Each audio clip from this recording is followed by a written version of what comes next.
বন্ধুরা দেখতে পাচ্ছ অবশ্যই এসে গিয়েছি কুমলি আমাদের ঠিকাদারের ঘরে। অবশ্যই দেখতেও সুন্দরভাবে ঘরটা বানিয়েছি, যার কারণে দেখতেও মস্ত দেখাচ্ছে।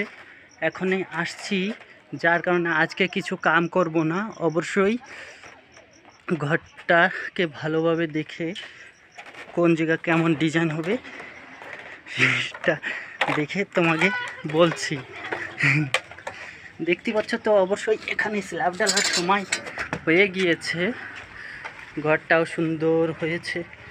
দেখতে পাচ্ছ এটা হচ্ছে আমাদের ঠিকাদারের ঘর।